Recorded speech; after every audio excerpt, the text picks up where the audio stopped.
এই দিনটা উদযাপনের জন্য আজকে আমরা এখানে সমবেত হয়েছি ছাত্রছাত্রীদের উদ্দেশ্যে একটা বিশেষ বার্তা নিয়ে। গাছ আমাদের একটি গাছ একটি প্রাণ, আমরা সবাই জানি। তাই গাছ মায়ের সমান। তাহলে আমরা প্রত্যেকে গাছ না লাগালে পরিবেশ ভালো থাকবে না। পরিবেশকে সুস্থ রাখতে গাছের একান্ত প্রয়োজন।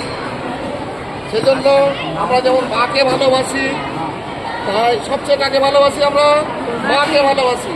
তাহলে মাকে যেহেতু ভালোবাসি, তাহলে আমাদেরকে কী করতে হবে? বেঁচে থাকার জন্য গাছ লাগাতে হবে। এবং যেহেতু সবচেয়ে বেশি মাকে ভালোবাসি, তাহলে একটা গাছ লাগাবো, তাহলে মাকে ভালোবাসা প্রকাশ করবো। তাহলে আমরা আজ থেকে কী করবো? একটা গাছ প্রত্যেকে লাগাবো মায়ের নামে।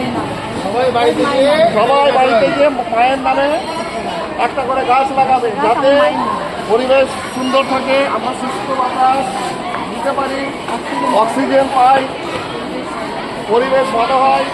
পরিবেশ ভালো থাকলে আমাদের রোগ জীবাণু কম হবে। এই যে আমরা হিটওয়েভের মধ্যে দিয়ে যাচ্ছি, হিটওয়েভ কমবে। তাই মায়ের প্রতি ভালোবাসা আমাদের সবার, মায়ের নামে একটা করে গাছ আমরা লাগাবো, এই প্রতিজ্ঞা আমরা আজকে করছি। ঠিক আছে?